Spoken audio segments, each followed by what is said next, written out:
विज्ञान के बारे में मेरा आज जो विषय लिया है मैंने, इसके बारे में शुरू करने से पहले एक कुछ बातें रखनी थी। अ, मैंने भारतीय शिक्षा ग्रंथमाला और भारतीय संकल्पना सूत्र, ऐसे वैदिक विज्ञान और भारतीय संस्कृति, श्री गिरिधर शर्मा चतुर्वेदी जी, उनके 2 खंड में पुस्तक हैं। पदार्थ विज्ञान, ऐसे कुछ जो ग्रंथ हैं हमारे, उसमें से थोड़ा अनुसंधान और पढ़ के ये प्रस्तुत कर रहा हूँ आज की ये जो भारतीय संकल्पना, भारतीय विज्ञान संकल्पना के बारे में। तो भारतीय विज्ञान के बारे में बात करने से पहले जो विज्ञान के बारे में हमारी कुछ भ्रांतियां हैं, उसके बारे में हम ये रखेंगे। तो पहला वाला जो भ्रांति है वो है कि विज्ञान ये जो 19वीं शताब्दी में यूरोप में जो विज्ञान की विकास हुई, वहीं से हुई, ये एक भ्रांति है सब में। और दूसरा भ्रांति ये है कि विज्ञान जो है वो भौतिक विज्ञान है। ये जो 2 चीजें हैं, ये 2 बड़ी भ्रांतियां चारों तरफ फैली हुई है। इसको पहले हमें भ्रांतियों को दूर करना है। और भारत में विज्ञान की क्या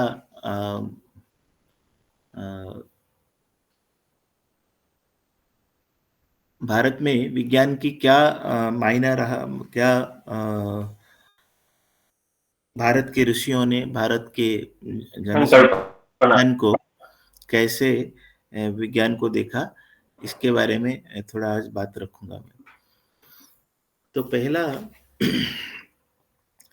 विज्ञान के बारे में जो बातें रखी गई, उसमें एक श्री विद्या वाचस्पति जी हैं, जो भगवत गीता के विज्ञान भाष्य में ज्ञान और विज्ञान, ये जो 2 शब्द हैं, उसको समझाया है।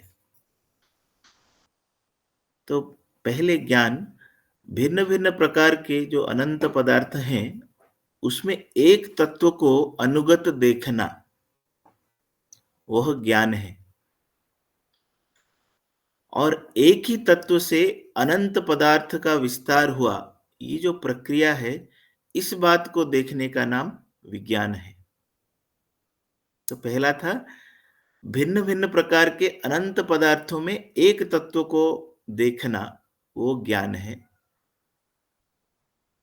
और विज्ञान, एक ही तत्व से अनंत पदार्थ को विस्तार हुआ, ये प्रक्रिया को देखना, वो विज्ञान हुआ। अनेकता में एकता का दर्शन, वो ज्ञान है। और एकता को अनेकता के रूप में विभक्त देखना, वो विज्ञान है। अमरकोश में विज्ञान और ज्ञान के बारे में एक श्लोक है, जो है मोक्षे धी ज्ञानमन्यत्र विज्ञानम शिल्प शास्त्रयोः। तो मोक्ष के संबंध में जो विचार किया जाए, उस विचार और बुद्धि को हम ज्ञान कहते हैं। और इसके अतिरिक्त जो भी है, जैसे शिल्प या शास्त्र, इसके विषय की बुद्धि को हम विज्ञान कहते हैं। ये अमरकोश का ज्ञान और विज्ञान के बारे में डेफिनेशन है। तो एक से अनेक का विस्तार प्रक्रिया को समझना, वो विज्ञान है। तो विज्ञान को हम विशेष ज्ञान, विविध ज्ञान,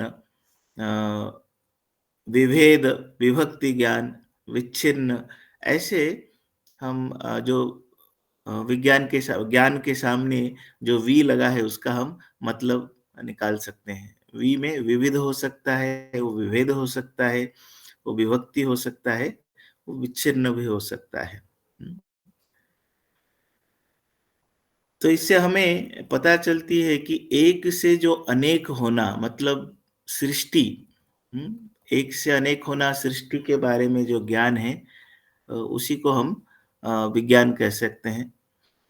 और वो कैसे हुई, क्या, उसके बारे में भी थोड़ा हम बात रख सकते हैं। तो भारत में इसका मतलब ये हुआ कि भारत में विज्ञान जो है वो भौतिक विज्ञान तक सीमित नहीं रहा।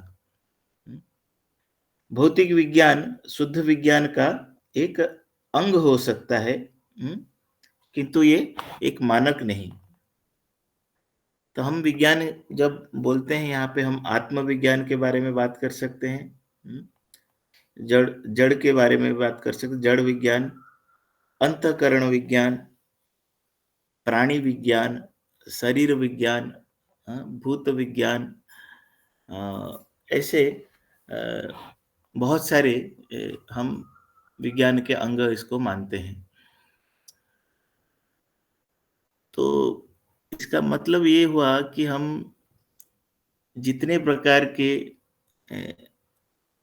सृष्टि में जितने प्रकार की प्राणी हैं, पदार्थ हैं, अ, वो सब के बारे में जो जानना, इसको हम विज्ञान भी कहते हैं।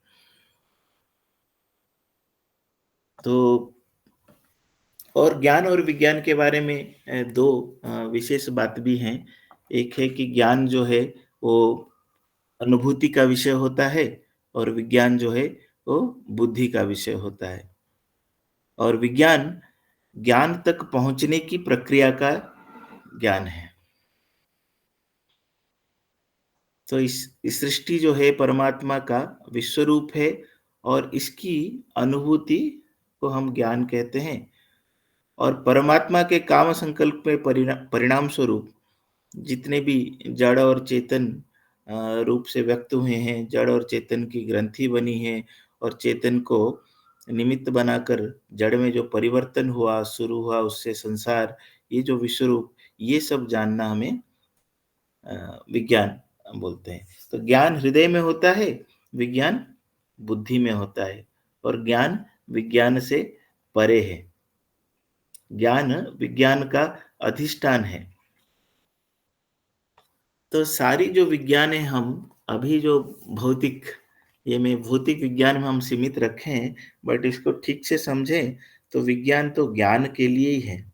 जो विज्ञान मोक्ष के तरफ हमें लेके नहीं जाएगा, उस विज्ञान का कुछ मतलब ही नहीं है। और विज्ञान को भी हम भारत में शास्त्र कहते हैं। मतलब वैज्ञानिकता जब हम बोलते हैं उसको हम शास्त्रिकता मानते हैं। तो जैसे अ, इस विज्ञान को हम अ, अगर देखें, जितने भी विकास हुई हैं आजकल, हम बोलते हैं कि ये जड़ जगत में जितने भी हमने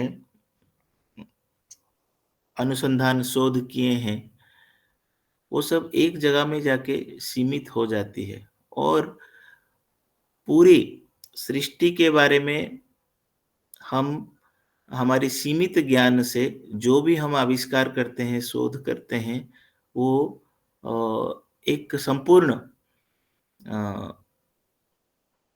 सृष्टि के लिए, प्राणियों के लिए वो शुभदायक होगा, ये नहीं हो पाता है, क्योंकि हमारी जो स्थिति है, उपलब्धियां हैं, वो पूरे संपूर्ण रूप से विकसित नहीं हुआ है। और पूरा अ,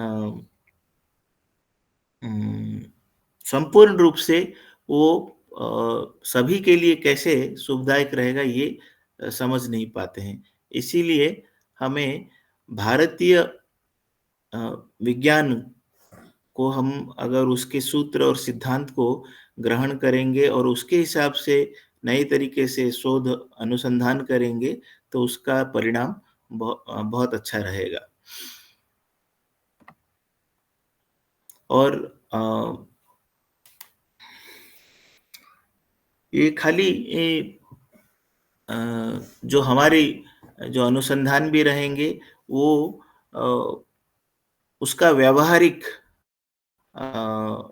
विज्ञान और प्रयोगशाला में जितने भी हमें सुविधाएं करना है इसके बारे में अ, उद्योगों में, शिक्षा संस्थानों में ये सब साझेदारी जितना होगा, जितना बढ़ावा मिलेगा और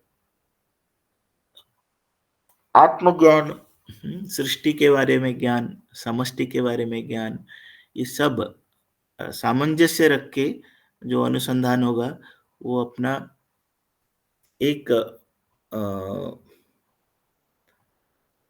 जो भारतीय जीवन दृष्टि है और जीवन शैली है उसको भी एक हिस्सा बनाकर हम वैज्ञानिक सोच और तर्कसंगत दृष्टिकोण हर व्यक्ति के सामने हम रख सकते हैं। ये हमारी उद्यम इसकी तरफ हमारे उद्यम रहना बहुत आवश्यक है।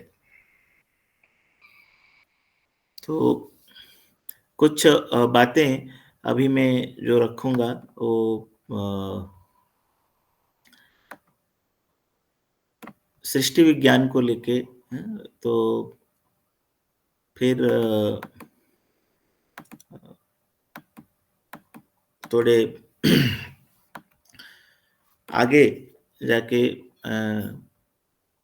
और कुछ बातें भी मैं रखना चाहूँगा। जैसे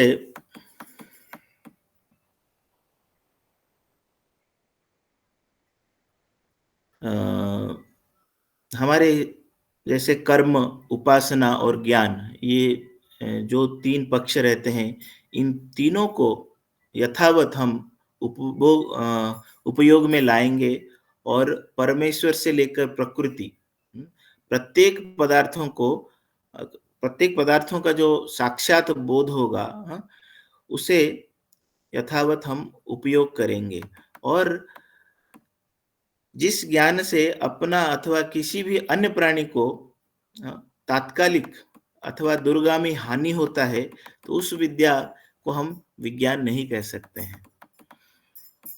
इसका ये मतलब वह हम जो भी करेंगे, जो भी शोध अनुसंधान करेंगे, ये किसी भी अन्य प्राणी को तात्कालिक या दूरगामी, ये कोई भी तरीके के मतलब हानि नहीं पहुंचाएगी। तभी उसको हम अ, विज्ञान कहेंगे उसको।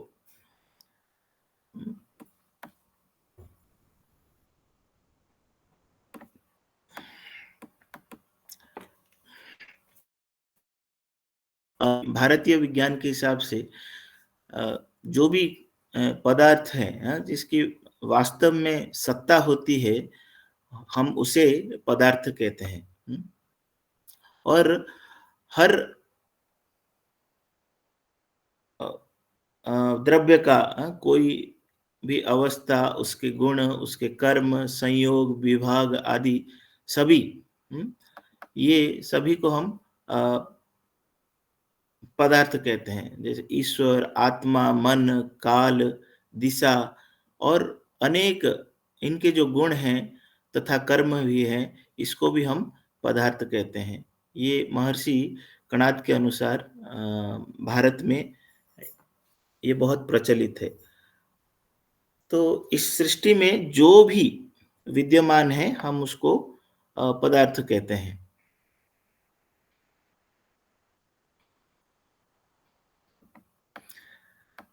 तो सृष्टि में हम अ, सब जो भी देखते हैं अपने चारों तरफ, और जो परिवेश देखते हैं, इस पर पृथ्वी है और उस पर विद्यमान जितने भी पदार्थ हैं, पृथ्वी जैसे अनेक ग्रह हैं, उपग्रह हैं, विभिन्न तारे, करोड़ों गैलेक्सियां हैं। अतः जो भी जड़ पदार्थ हम देखते हैं अथवा नहीं भी देख पाते हैं, ये सभी सृष्टि के ही अंग हैं। और इन सभी पदार्थों को ये मनुष्य आदि काल से ही जानने का प्रयत्न करता है। अब हमें प्रश्न ये उठता है कि हम सृष्टि को जानने का जो सृष्टि का जो ज्ञान है, ये क्यों आवश्यक है? तो इससे पहले हम ये जो पूरा सृष्टि है, ये किस पदार्थों से बना है? एक है, हम जैसे बात करते हैं उपादान कारण, अर्थात जिससे ये सकल सृष्टि बनी है। और एक निमित्त कारण, जो इस सृष्टि के उपादान कारण ना होकर निमित्त कारण ही है। तो इसमें आप देखेंगे कि जो कर्ता की रचना करके कारण द्रव्य किसी संयोग विशेष से अनेक प्रकार कार्य रूप होकर वर्तमान में व्यवहार करने के योग्य है, वो हम उसको सृष्टि बोलते हैं। और सृष्टि उसको कहते हैं जो पृथक द्रव्यों को ज्ञान युक्ति पूर्वक मेल होकर नाना रूप बने, अलग अलग फॉर्म, अलग अलग रूप बने, इसको हम बोलते हैं सृष्टि। तो निष्कर्ष यही है कि सृष्टि के पदार्थों को मनुष्य व्यवहार में ला सकता है, उनका यथार्थ विज्ञान प्राप्त कर सकता है, और बिना यथार्थ विज्ञान के किसी भी पदार्थ को उचित व्यवहार में लाना हमारे लिए संभव नहीं हो सकता। तो इसीलिए पदार्थ विज्ञान और समग्र सृष्टि विज्ञान संसार में रहने वाले प्रत्येक व्यक्ति के लिए अनिवार्य है। और सृष्टि जो है ये जड़ पदार्थ है, ऐसे सोच के सृष्टि को हम हेय नहीं मानना है, बल्कि व्यवहार में लाकर सबका उपकार करने के लिए सृष्टि है, ये हमें समझना है। सृष्टि के सूक्ष्म से सूक्ष्म और स्थूल से स्थूल पदार्थ, अर्थात सूक्ष्मतम कणों और उनसे भी सूक्ष्म जो प्राण हैं, ये सबको लेकर विशाल लोक लोकांतर सबके यथार्थ विज्ञान को हम साक्षात करके वो उसको सबके हित के लिए उपयोग करें, यही सृष्टि विज्ञान का प्रयोजन है। सृष्टि किसी कारण पदार्थ से बनी हो। कारण पदार्थ अनादि और अनंत है, वो ना कभी बनता है और ना कभी नष्ट ही होता है। उस पदार्थ का सदैव भाव रहता है, वो शून्य अर्थात अवस्तु नहीं है। तो अभाव से भाव की उत्पत्ति कभी भी नहीं हो सकती। इसलिए भगवत गीता में एक श्लोक है, द्वितीय अध्याय का 16वां श्लोक, नासतो विद्यते भावो ना भावो विद्यते सतः। अर्थात असत की कभी सत्ता नहीं होती और सत्तावान का कभी विनाश नहीं होता। तो हम जब बोलते हैं कि शून्य से सब कुछ हुआ है, ऐसे नहीं है। जो शून्य है उसका सत्ता है कि शून्य से कभी भी किसी वस्तु की उत्पत्ति नहीं हो सकती, तथा जो वस्तु विद्यमान है उसका कभी भी पूर्ण विनाश नहीं होता। लोक में जो किसी सत्तावान का विनाश तथा बिना किसी कारण द्रव्य के किसी वस्तु की उत्पत्ति देखी या सुनी जाती है, उसका अर्थात यह है कि स्थूल पदार्थों का अपने कारणभूत सूक्ष्म पदार्थों में लय व परिवर्तन हो जाना ही विनाश कहलाता है। तो विनाश का मतलब यही है कि जो हम प्रलय बोलते हैं या लय है, ये जो स्थूल पदार्थ हैं उनके जो कारणभूत सूक्ष्म पदार्थ हैं, ये स्थूल पदार्थ उसमें विलीन हो जाते हैं, उसी में लय हो जाता है उनका, या उसके उसी में परिवर्तन हो जाता है।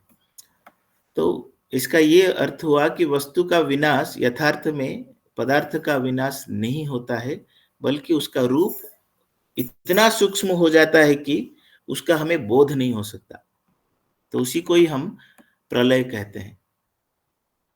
उसका और एक विपरीत, जब उस सूक्ष्म जो चीज है, उस जो कि हमारे लिए अदृश्य है, अस्पृश्य है, उस कारण पदार्थ के स्थूल रूप में जो परिवर्तन होता है, तभी कोई वस्तु का हम निर्माण होता है, ऐसे बोलते हैं। तो सृष्टि और प्रलय ये दो प्रकार की अवस्थाओं का ही नाम है। इस सृष्टि, प्रलय या कार्य कारण अवस्था भी, ये भी सापेक्ष होती है। एक पदार्थ किसी अन्य पदार्थ का उपादान कारण हो सकता है और वही पदार्थ किसी अन्य सूक्ष्म पदार्थ का कार्य रूप भी हो सकता है। जैसे कि आप जल के अणु वो जल का उपादान कारण है, परंतु हाइड्रोजन है, ऑक्सीजन है, ये जो अणु, हाइड्रोजन के अणु और ऑक्सीजन के अणु, ये जल के अणु का उपादान कारण है। इस प्रकार जल के अणु जल का उपादान कारण है और हाइड्रोजन और ऑक्सीजन के अणु जो हैं वो उसके कार्य रूप हैं। तो ये जो सृष्टि जो पृथक पृथक सूक्ष्म पदार्थों के संयोग विशेष से बनी है, ये विशेष शब्द यहाँ जो मैं बोल रहा हूँ, सृष्टि के विभिन्न पदार्थ सूक्ष्म हो सकते हैं या स्थूल भी हो सकते हैं, उसका जो निर्माण है ये यदृच्छया कोई संयोग, रैंडम कॉम्बिनेशन से नहीं बनी है, बल्कि ज्ञान और युक्ति पूर्वक सम्यक संयोग से ही होती है। जो भी हमें व्यवस्था संसार में दिखती है, यदृच्छया अर्थात अव्यवस्था के रूप में, रैंडमली ऐसे नहीं हो जाता है। वो हमारे अल्प ज्ञान के कारण ही हमें ऐसे प्रतीत होता है, जबकि इस अव्यवस्था के अंदर भी एक सुंदर उद्देश्य पूर्ण व्यवस्था होती है, जिसे हम अपने अल्प ज्ञान के कारण हम जान नहीं पाते हैं। समस्त सृष्टि व्यवस्थित, ज्ञान पूर्वक रची हुई है, ज्ञान पूर्वक और उद्देश्य पूर्व ये संचालित चल रही है। जो भी कुछ हमारे अनुभव में आता है अथवा नहीं भी आता है, वो सब कुछ नियमबद्ध होकर ही कार्य करते हैं, उत्पन्न भी उन्हीं नियमों के अनुकूल होते हैं। तो संसार में कोई भी प्रक्रिया बिना नियम के कारण कार्य नहीं कर सकते हैं। वो बात पृथक है कि हम उन नियमों को पूर्ण रूप से कभी नहीं जान सकते हैं। तो एक रिचर्ड फिनमैन करके अमेरिकी वैज्ञानिक रहे, उनकी एक ये है वाक्य है, we can imagine that this complicated array of moving things which constitutes the world is something like a great chess game being played by the god, and we are observers of the game. We do not know what the rules of the games are. All we are allowed to do this is to watch the playing. Of course, if we watch long enough, we may eventually catch on to a few of the rules. The rules of the game are what we mean by fundamental physics. Even if we know every rule, even if we knew every rule, however, we might not be able to understand why a particular move is made in the game, merely because it is too complicated and our minds are limited. एक उनके पुस्तक है lectures on physics, उसी से ये वाक्य मैंने लिया है कि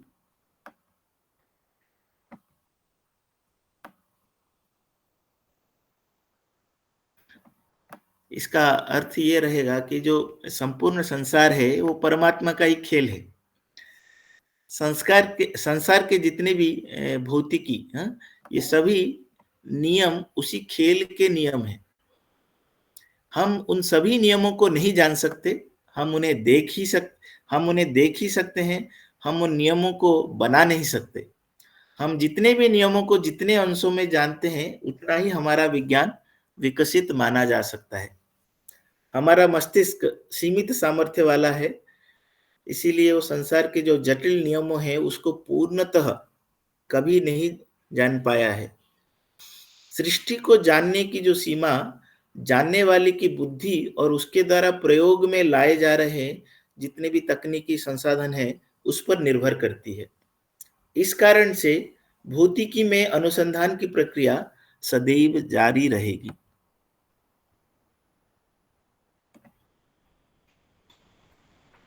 वैदिक विज्ञान, हमारा भारतीय विज्ञान के अनुसार सृष्टि की सभी क्रियाएं निश्चित क्रम एवं व्यवस्था के अनुसार चरणबद्ध और नियमबद्ध रीति से ही प्रारंभ से संचालित होती है। अस्त व्यस्त तरीके से सृष्टि में कोई भी निर्माण कार्य संभव नहीं होता। मूल जो कणों हैं, मूल कणों का उत्पन्न होना, तारे, नक्षत्र, विभिन्न तरंगों और विभिन्न कणों, विभिन्न नेबुला आदि मेघ, ये सभी पदार्थ, अणु, परमाणु, ये सभी का निर्माण, ये सब कुछ निश्चित नियम, चरणबद्ध और व्यवस्थित क्रम के अनुसार ही होता है। तो चेतन तत्व को नियमों के अनुसार सृष्टि हेतु सभी आवश्यक तत्वों का निर्माण भी चरणबद्ध रीति से ही होता रहता है। तो इसका सृष्टि में कुछ भी अनिश्चित नहीं है। हम जब पढ़े, फिजिक्स में पढ़ रहे थे अनसर्टेनिटी प्रिंसिपल्स हाइजेनबर्ग के, किसी उनका जो प्रिंसिपल है, सिद्धांत है, किसी गतिमान कण की स्थिति और संवेग को एक साथ एकदम ठीक ठीक नहीं मापा जा सकता। यह है हाइजेनबर्ग का अनसर्टेनिटी प्रिंसिपल। इसे हम अनिश्चितता का नियम भी कहते हैं। वही तो भारतीय विज्ञान की दृष्टि में हम किसी को निश्चितता से भले ही ना माप सके, परंतु सृष्टि में अनिश्चित कुछ भी नहीं होता। कोई भी कण व लोक, तारे एवं ग्रह उचित मार्ग एवं उचित गति से ही गति करते हैं।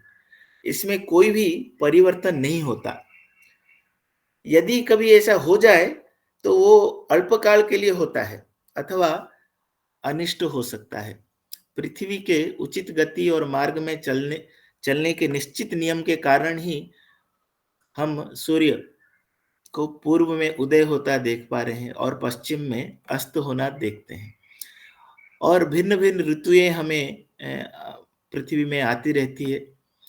इसी के कारण कोई भी कण व लोक पहले उत्कर्ष को प्राप्त होता है, उसके उपरांत वो विलय हो जाता है। यह सृष्टि का शाश्वत और सार्वदेशिक नियम है। कोई भी लोक, प्राणियों के शरीर, वनस्पतियां, सभी चराचर जगत इसी निश्चित नियम पर ही चल रहे हैं। जो हमें यदृच्छया रैंडमली होता हुआ प्रतीत हो रहा है, वो भी वस्तुतः यदृच्छया नहीं है, बल्कि किसी एक निश्चित नियम के आधार पर ही होता है, परंतु हम अपने अल्प सामर्थ्य के कारण उसे जान नहीं पाते हैं। और ये जानने का जो सामर्थ्य है, ये भी प्रत्येक प्राणी, प्रत्येक मनुष्य को पृथक पृथक ही होती है।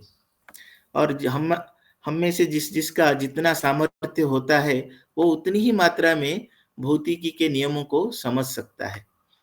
जिन्हें वो जो नहीं समझ सकते हैं, और उनको ये रैंडम, इमेजिनरी ऐसे प्रतीत होते हैं। एक अज्ञानी व्यक्ति सृष्टि के हर कार्य को अनियमित व आकस्मिक ही कहेगा, परंतु जो विचारशील वैज्ञानिक है, वो नियम जो है वो खोज लेता है। तो आज के जो हमारे वैज्ञानिक जगत सृष्टि के नियम ये नहीं बनाते हैं, बल्कि सृष्टि में जितने भी नियम लागू हैं, उसको वो जान रहे हैं। तो इस जानने का ही जो खोज है, उसी को हम विज्ञान कह रहे हैं। और इसके लिए पूरा संसार में हम जो लाखों वैज्ञानिक हैं, वो दिन रात इस पे कार्य कर रहे हैं। हमें ये नियम हम अगर ये नियम नहीं जान पाते हैं, इसका अर्थ ये नहीं है कि सृष्टि बिना नियम कार्य कर रही है।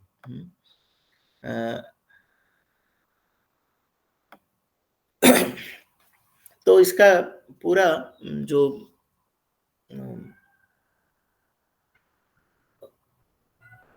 मेन जो मुख्य बात मैं रखना चाहता हूँ कि ये जो सृष्टि जो है एक उद्देश्यपूर्ण, एक ज्ञानपूर्वक रची हुई है।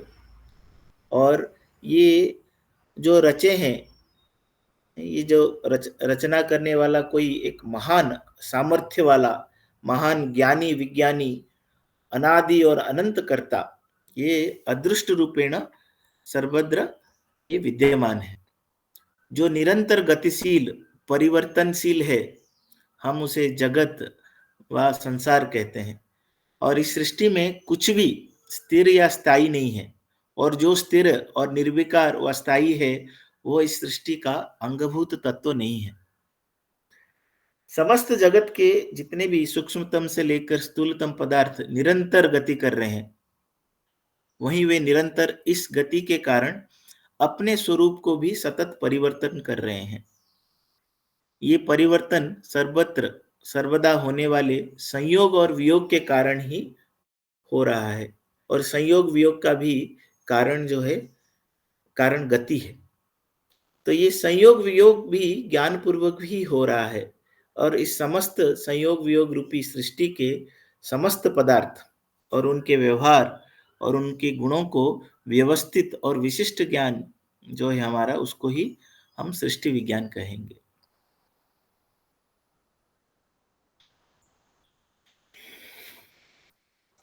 एक पुस्तक है एलिमेंट्स ऑफ क्वांटम ऑप्टिक्स, उसमें लिखा गया है, randomness is a reflection of our ignorance of some fundamental property of reality.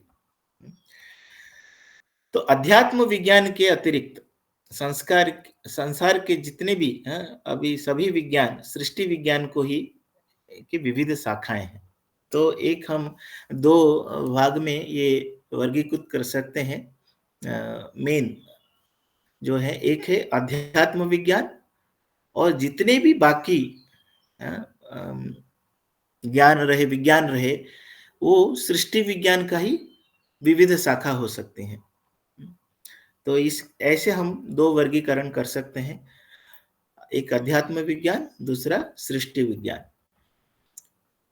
इसे इस प्रकार भी कहा जा सकता है कि संपूर्ण पदार्थ विज्ञान सृष्टि विज्ञान के अंतर्गत आ जा सकता है। लोक में विभिन्न लोक लोकांतरों की रचना के विज्ञान को ही हम सृष्टि विज्ञान कहते हैं, और जिसको हम कॉस्मोलॉजी भी कहते हैं। वर्तमान वैज्ञानिक इतना अवश्य मानते हैं कि वो जानते हैं कि इस जो कॉस्मोलॉजी है उसके साथ जैसे सौर विज्ञान हम बोलते हैं, प्लाज्मा के बारे में बात करते हैं, खगोल खगोल विज्ञान, और क्वांटम थ्योरी, स्ट्रिंग थ्योरी, ये सब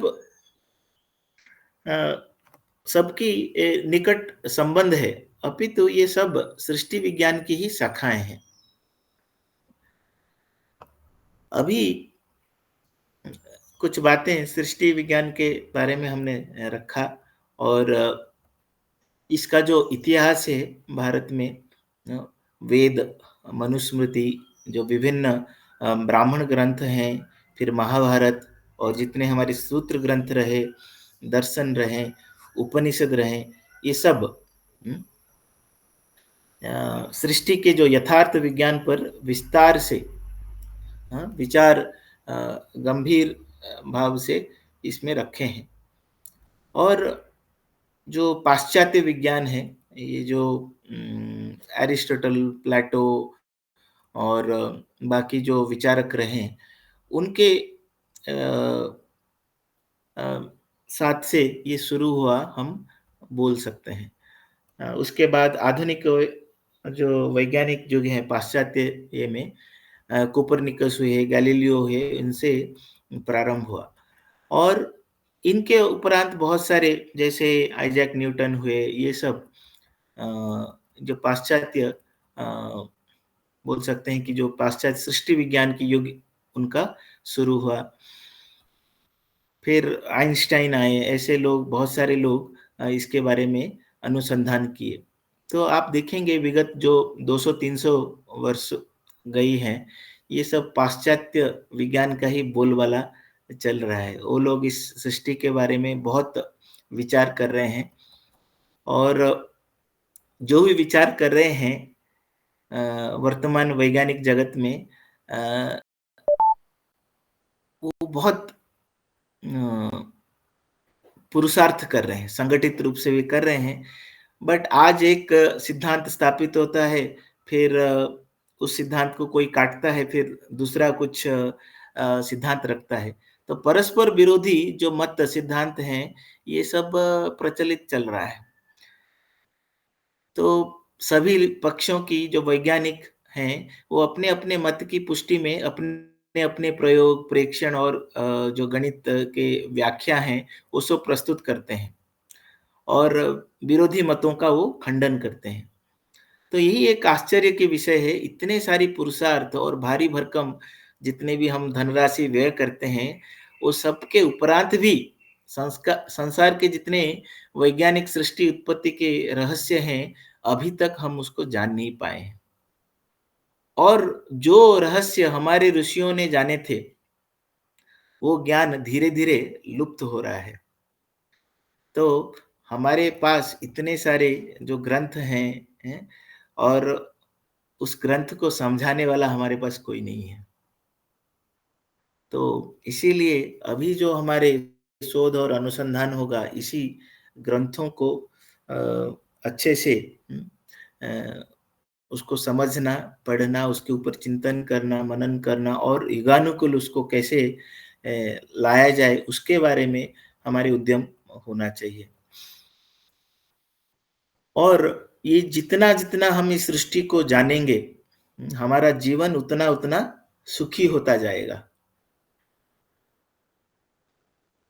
और ये सुख केवल बाहरी सुख नहीं होगा, बल्कि हम शरीर, मन, आत्मा से ना केवल स्वयं सुखी रहेंगे, अपितु प्राणी मात्र सभी के हित के बारे में हम सीखेंगे।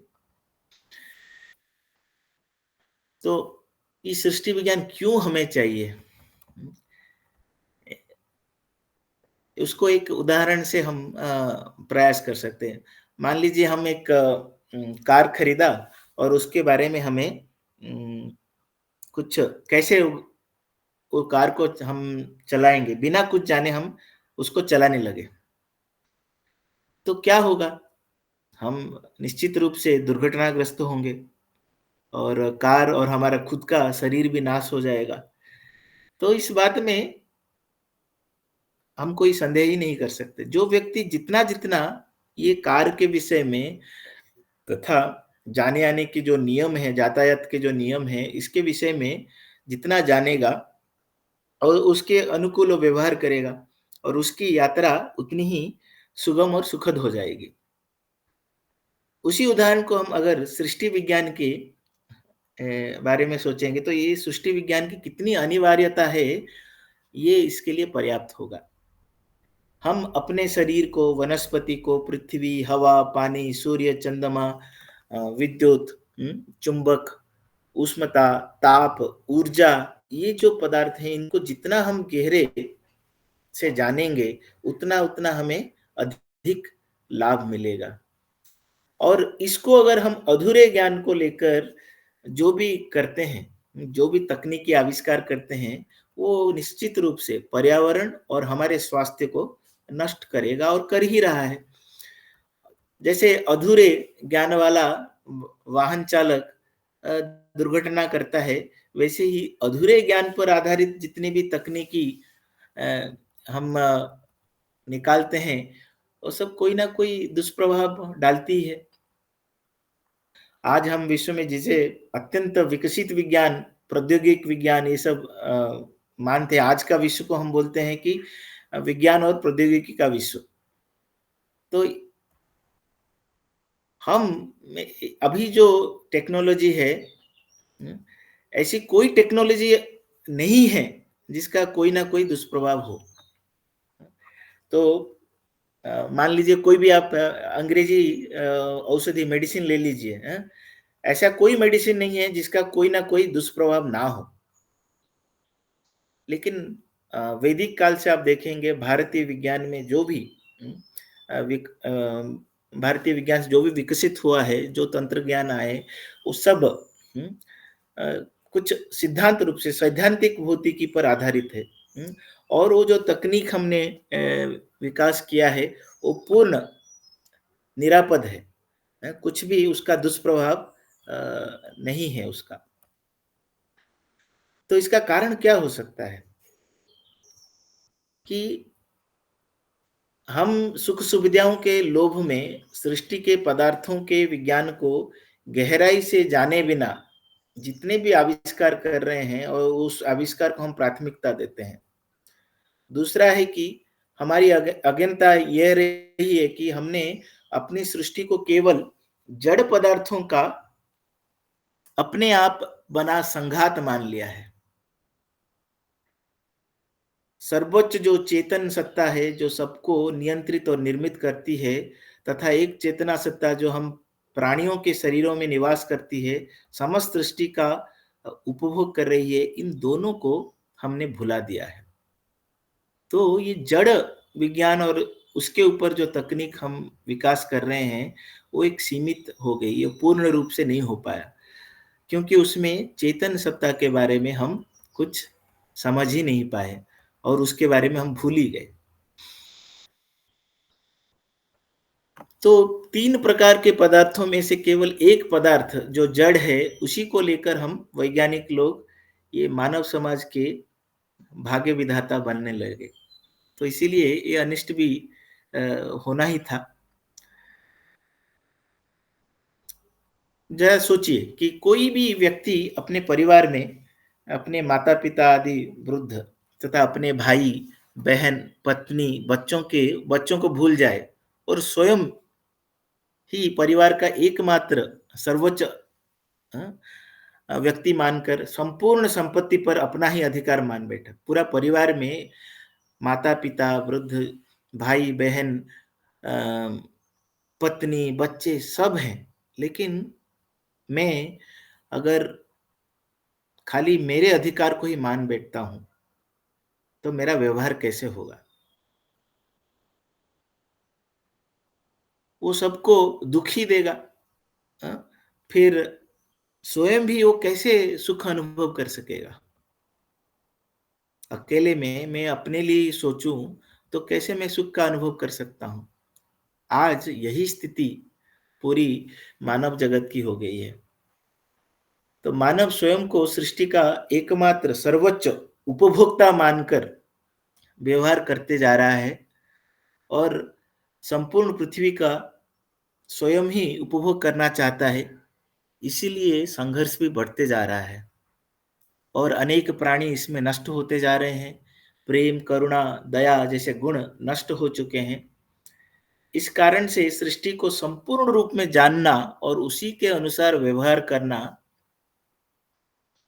तभी जाके मानव सुखी रह सकता है और सभी प्राणियों को भी वो सुखी रख सकता है और सुखी कर सकता है। अंत में 2-3 बातें मैं रखना चाहता हूँ, जो बिंदु रूप में होगा कि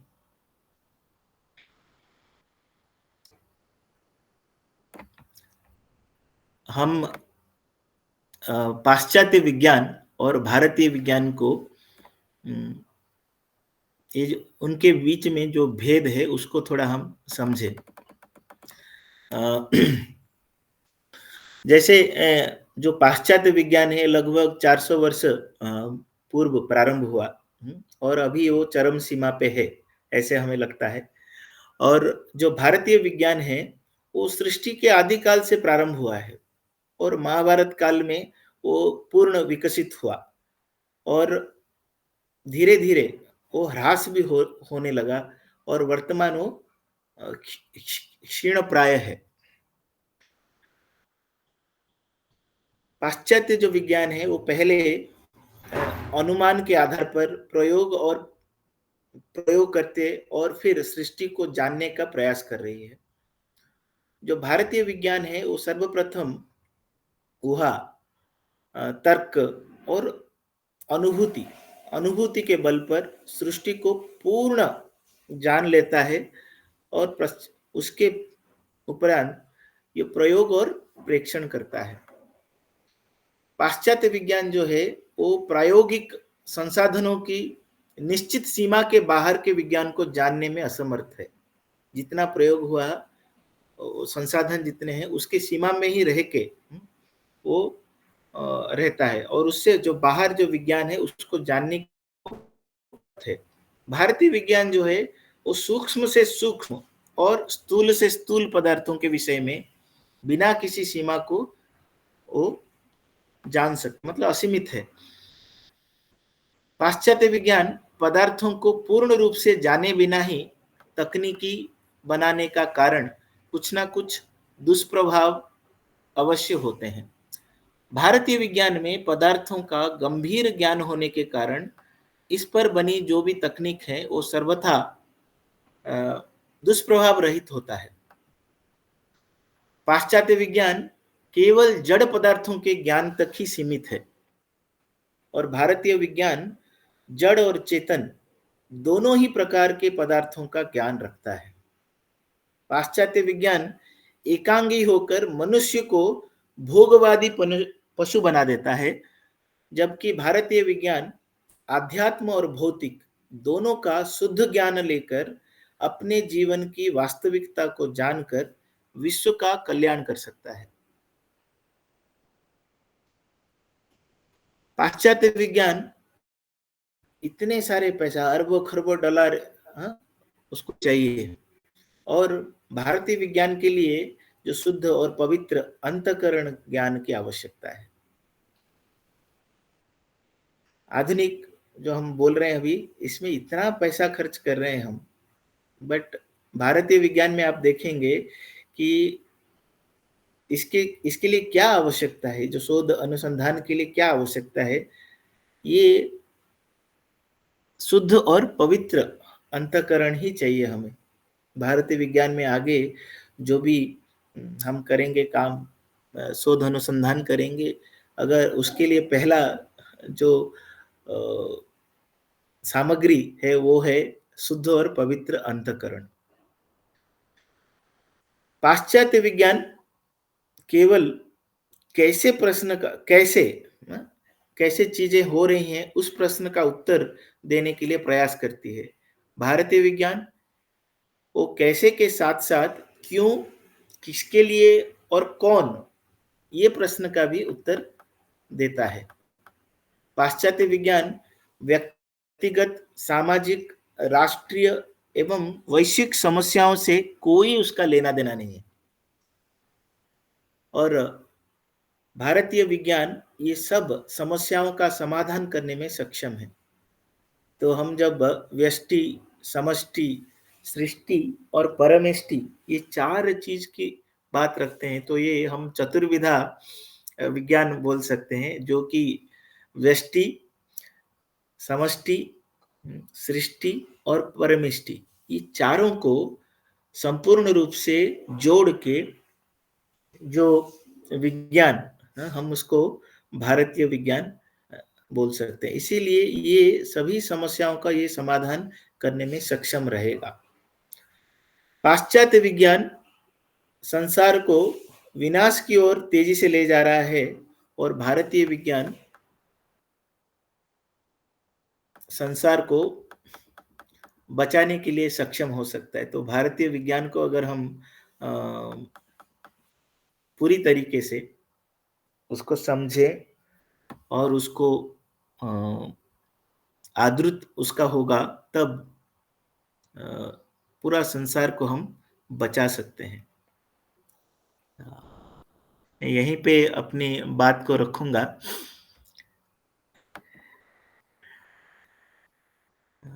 मैंने 50 मिनट ले लिया।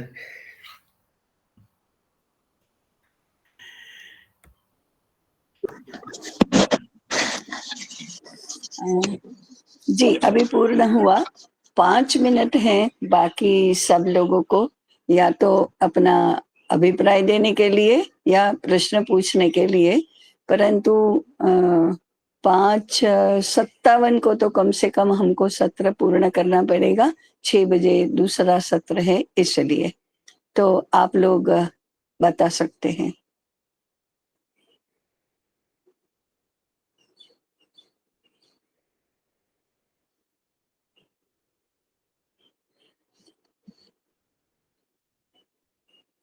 नहीं, मुझे कोई प्रश्न नहीं है।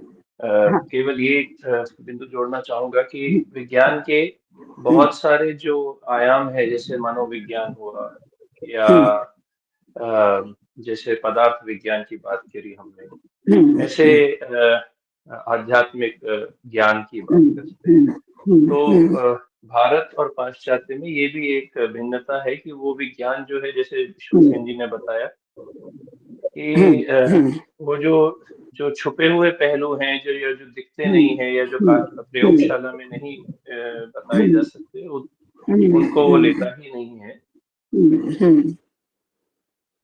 सही बात है। बस मनोविज्ञान तक जाके रुक जाता है और थोड़ा सा हम्म, हम्म, थियोलॉजी या फिलोसफी के हम्म, विषयों को हम्म, वो पकड़ने का हम्म, प्रयास कर रहे हैं। हम्म, हम्म, हम्म, हाँ। और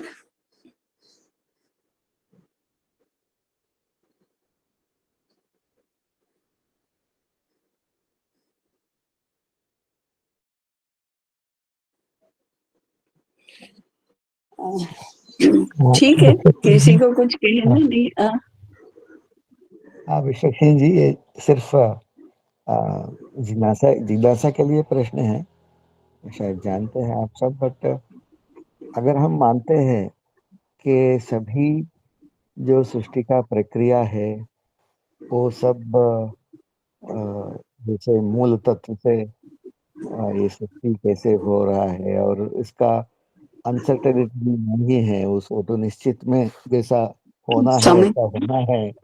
तो ऐसा है तो हम क्यों कुछ करें? जो जो होना है होना होने दीजिए। हमको इसमें हमारा हमको हम ऐसे ही उसको देख सकते हैं। हम हमारा कर्तव्य क्या है इसमें? हमको क्यों करना है कोई कुछ भी? हम्म, ठीक है, अभी उत्तर देने का तो समय नहीं है। हम इसको, और परसों एक सत्र हमारा रहेगा, उसमें हम इस विषय पर अधिक चर्चा करेंगे। आज तो हमको यही रुकना होगा। मुझे दो बातें बतानी है इसलिए। पहले तो ये प्रस्तुति बहुत ही सुंदर रही। आप कन्विक्शन के साथ बोलते थे और संदिग्धता नहीं थी बिल्कुल। ये बहुत अच्छा रहा। थोड़ा ज्यादा हो गया, परंतु ठीक है, वो तो हो सकता है। हमारी एक एक घंटे की मर्यादा है इसलिए। बाकी तो इसमें कोई आपत्ति नहीं कि थोड़ा लंबा हुआ। केवल इसको एक आगे बढ़ाने की आवश्यकता है, या तो इसका दूसरा भाग, जाने अनजाने सृष्टि विज्ञान के अंतर्गत अभी आज जो प्रस्तुति हुई वो भौतिक विज्ञान की ही हुई है। इसके काउंटर पार्ट्स क्या क्या है, इसके बारे में भी थोड़ा विचार करना चाहिए। थोड़ा नहीं, बहुत ज्यादा विचार ही करना चाहिए। वो कभी आगे हम करेंगे। आपका ये लेख थोड़ा परिष्कृत करके आप चिट्ठी के लिए तुरंत भेज सकते हैं। जितना जल्दी भेज सके उतना जल्दी भेज सकते हैं। और जब कभी आपकी अनुकूलता हो, हम व्यक्तिगत बात भी इस विषय को लेकर कर सकते हैं।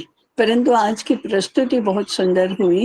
ये बहुत ही, मैंने सुनना बड़ा अच्छा लगा कि संदिग्धता नहीं है, स्पष्टता है और कन्विक्शन भी है।